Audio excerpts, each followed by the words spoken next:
Hello, and welcome to another episode of Taste of Magic. This episode, I'm going to be talking about lands again.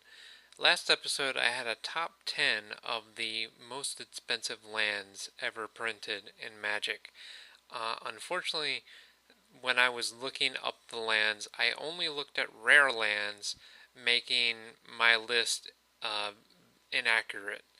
So this time, I decided I would look at all the lands I could, including common and uncommon lands. And in addition, I would check the prices at 6 different Magic card selling websites, and I would take the average from the 6 websites and determine the approximate price of each card. And so instead of doing the top 10, I'm actually going to do the top 15 now. So number 15 for most expensive cards, and remember I'm not doing the dual lands, either from Ravnica or the original dual lands. So number 15, that's not a dual land, is City of Traders, approximately worth $30. City of Traders is the one that you can tap for 2 mana, and you have to sacrifice it if you play another land. Alright, number 14. This is actually on the reserve list, meaning it will never be reprinted again. It's the first one from Arabian Nights on the list. It's Elephant Graveyard, which is approximately $31, just a little bit more expensive than City of Traders. And you can regenerate your elephants and mammoths with it. Alright, number 13 is Mutavault, one of the newest cards on the list. It is still worth $33 on average. It's a pretty good card. So number 12 is another one on the reserve list. It is the Island of Wak Wak, which is worth approximately $40. So this is another one that will never be reprinted. Number 11 is the first fetch land on the list. It's Windswept Heath. And I really think that these are going to get reprinted at some point. Windswept Heath is worth about $42. Next at number 10 is Maze of Ith.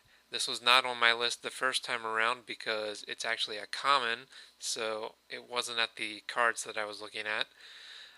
Maze of Ith is worth approximately $45. It's very popular in commander decks.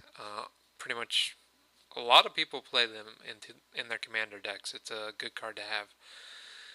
Alright, number 9 is another fetch land, Flooded Strand. This one's worth about $47. It's another fetch land, not much to say. Number 8, this is a legacy staple. It is Wasteland. Wasteland is another non-rare card, and it is worth about $50. Very expensive for, I believe it's an uncommon. Number 7 is the last fetch land I have on this top 15 list. It is the most expensive fetch land. It is Polluted Delta, which is worth about $55. This is the black and blue one. Alright, number 6 is Caracas, which is worth about $80. A lot of people were hoping that this was going to be reprinted in From the Vault Realms, but it was not reprinted. So it is going to probably stay up around $80 and eventually just keep going higher and higher. Alright, number 5. This is an interesting card. It's Mishra's Factory, specifically the winter art from Antiquities. Now, Mishra's Factory has been reprinted several times, but for whatever reason, this card is worth much more than all the other Mishra's Factories, even the other ones in Antiquities. It is worth about $90.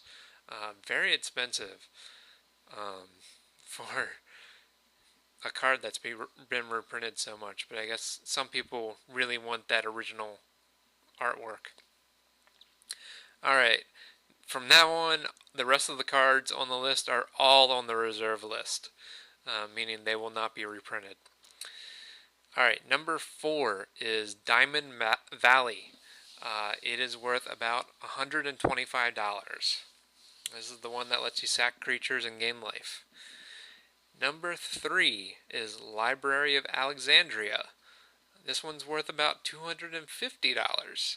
This is the one that lets you keep drawing cards. Number 2, Bazaar of Baghdad. This is worth $300. If you can believe it. And number 1 most expensive land that is not a dual land is still Mishra's Workshop at approximately $400. Those are some really expensive lands. So